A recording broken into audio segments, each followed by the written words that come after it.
Ang Panginoon. At sumaiyo rin. Ang mabuting balita ng Panginoon ayon kay San Mateo. Papuri sa iyo, Panginoon.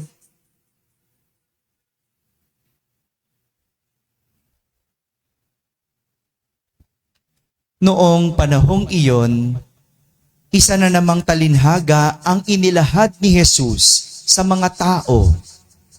Ang paghahari ng Diyos ay katulad nito.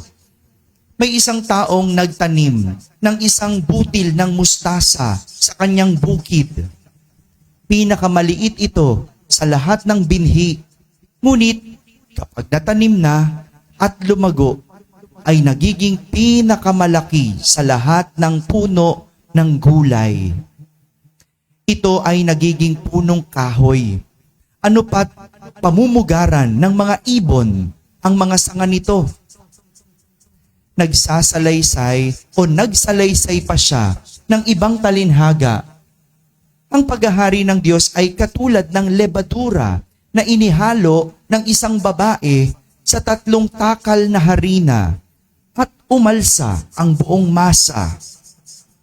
Sinabi ni Jesus sa mga tao ang lahat ng ito sa pamamagitan ng mga talinhaga at wala siyang sinabi sa kanila nang hindi gumagamit ng talinhaga. Ginawa niya ito upang matupad ang sinabi ng propeta.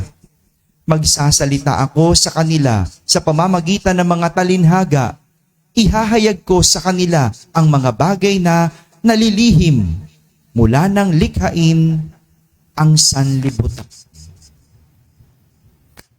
Mga kapatid, ang mabuting balita ng Panginoon. Pinupuri ka namin, Panginoong Heso Kristo. Magsiupo ang lahat at makinig sa humiliya. Magandang gabi po sa inyong lahat.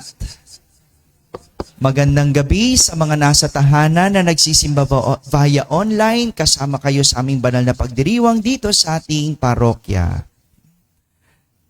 Narinig natin ang mga napakagandang imahe na ginamit ng ating mga pagbasa para turuan tayo ng aral na magdadala sa atin sa isang matatag na buhay. Sabihin nyo nga, matatag na buhay. Sa dami ng problema natin, no, kailangan natin magkaroon ng matatag na buhay.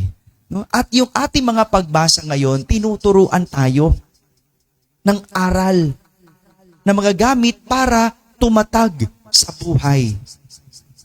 Gaya na lang sa unang pagbasa, inutusan ng Panginoon si Propeta Jeremias na bumili ng damit panloob.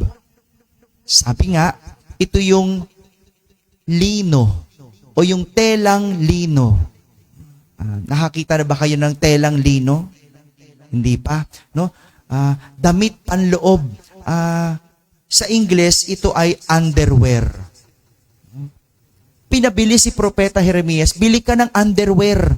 No? Nung panahon na yon, iba ang underwear ng lalaki. No? Siyempre, hindi pa yung tinatawag natin ngayong brief or boxer shorts. Hindi ganyan ang underwear ng lalaki. Ang underwear noon ay yari sa tela. Imagine niyo yung tela na mahaba, na pinapalupot-palupot lang. Imagine niyo gumawa ng bahag. Nakita na kayo ng bahag, di ba? Ang bahag ay gawa sa haba-habang tela. Tapos, ewan ko paano ba ginagawa yon? Iniikot-ikot. Di ba? Ganon. Yung underwear noon, pinabili siya ng damit panloob. At sabi sa kanya ng Panginoon, isuot mo. Bumili si Propeta Jeremias, sinuot ang damit panloob. At sabi sa kanya, huwag mong babasain. Sinunod ni Propeta Jeremias. At sabi sa kanya ng Panginoon, pumunta ka sa ilog Euphrates.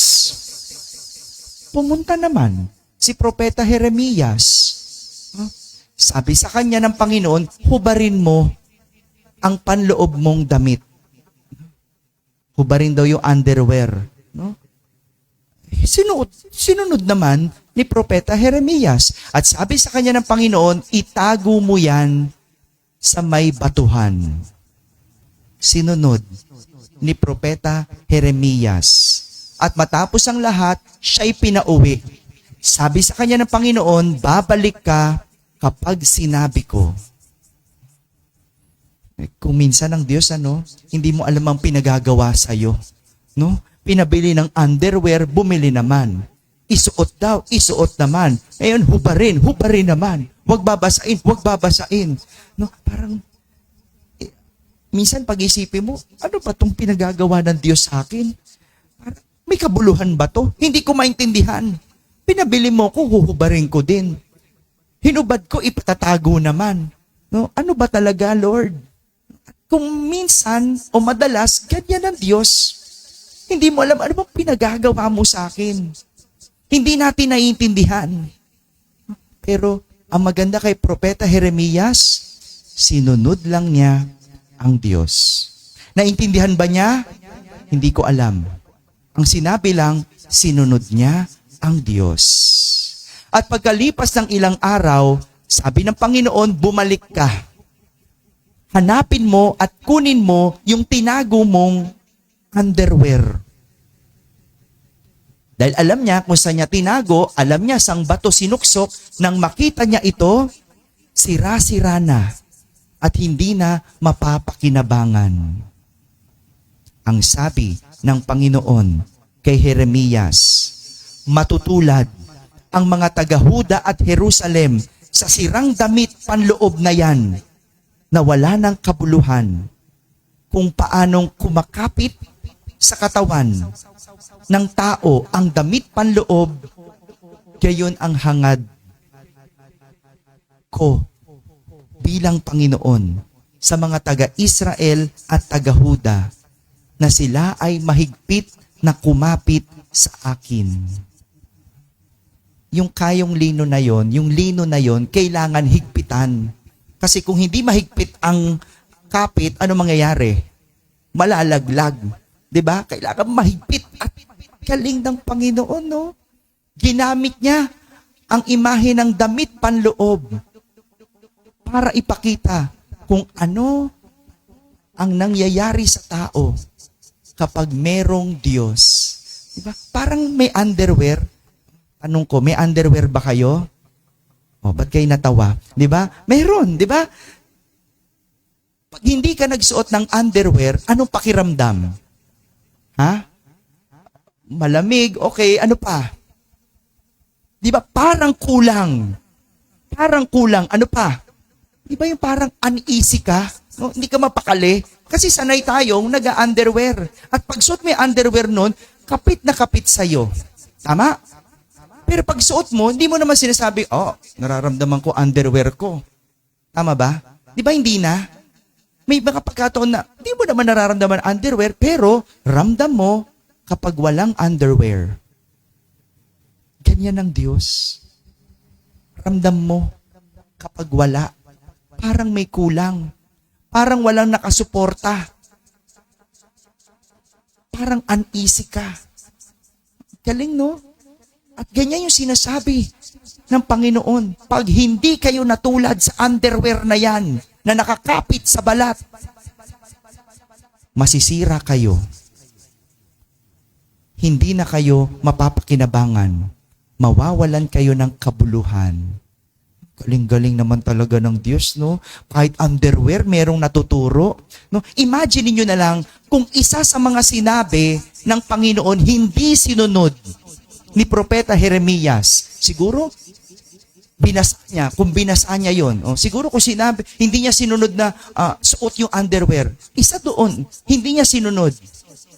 Malamang, hindi niya matututunan ang aral na tinuturo ng Diyos. At ang ganda nun, kapag pala may isang bagay tayong sinuway, isa lang, doon sa buong proseso, isa lang ang hindi natin tinupad, hindi natin mapupulot at hindi natin matututunan yung aral.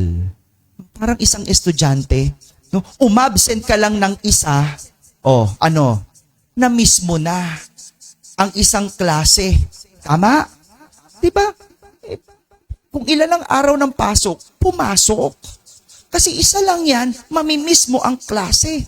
Kaya, sa huli, ano mangyayari? Bagsak. Sasabihin mo, no, ano ba naman yun? No? Kung kailan pa ako absent, saka nagpa-exam. Diba? Kung kailan ako absent, sasabihin, ba't di mo alam yon? Kasi absent ka nung tinuro. Diba? Tingnan niyo yun, diba? At ang galing ng Diyos, isa lang na hindi natin sundin. Sa lahat ng pinagagawa sa atin, mamimiss out natin ang tinuturong aral. Samantala, sa ating ebanghelyo, ito naman, ang ganda ng ginamit ng mga imahe ni Jesus para ituro kung ano ang kaharian ng Diyos. Sabi niya, para daw itong buto ng mustasa. Sino na nakakita ng buto ng mustasa? Taas ang kamay. Wala pa. No? Nakakita ng mustasa. Oo, yan. Pero yung mustasa natin, hindi yung mustasa doon. Hindi, iba. Yung mustasa natin, di ba parang pechay? Di ba? Ginugulay. Hindi ganon. Ang mustasa doon ay parang puno. Well, di parang, puno siya. Nakakita na kayo ng puno ng mangga. Ayan, ito na naman ako sa puno. Hindi, wala dito yung kapatid ni ni Sharlak. Puno ng mangga. Ganun kalaki. At sabi, para siyang butil ng mustasa o buto ng mustasa. Gano'ng kalaki yon? Nakakita na kayo ng linga? Yan, linga. Di ba? Yung sesame seed.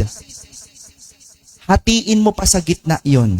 Ganon kaliit ang butil ng mustasa na kapag itinanim, pwedeng lumago, sinlaki ng isang malaking sangang puno na pwedeng pamugaran ng mga ibon.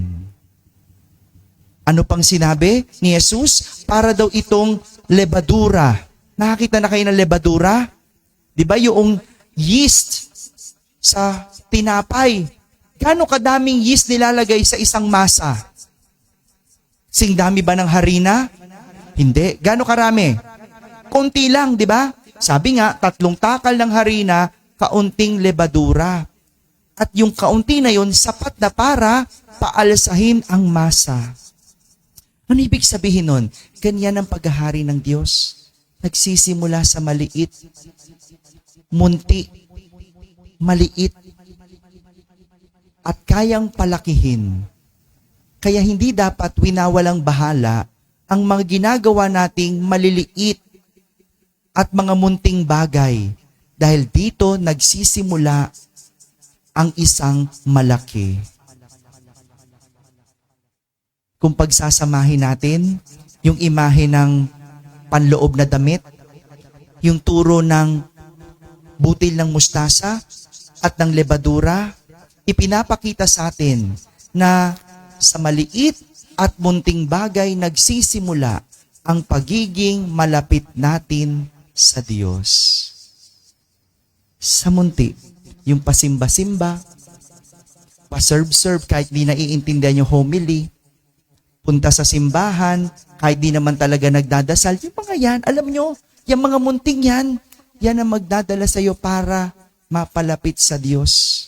At kung minsan o madalas, nararamdaman natin, kahit nasa loob tayo ng simbahan, di ba natin nararamdaman ng Diyos? Parang underwear. Pero alam mo, kapag wala ang Diyos, ramdam mo kapag wala ang Diyos. Di ba ang galing? At ito yung tinuturo sa atin. Tinuturo sa atin na walang munti o kakaunti na kapag ginawa ng may pananampalataya, ang hindi maglalapit sa atin sa Diyos. Dahil ang lahat ng nagsimula sa maliit ay lumalago at lumalaki basta may malinis na hangarin. Amen? Amen.